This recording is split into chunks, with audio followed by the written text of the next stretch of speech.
In today's video I'll show you how to change the audio input or microphone on your Nintendo Switch 2. Let's get into the method.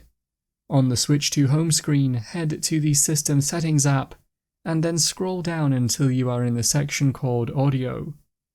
Scroll down again and find the Audio Input section.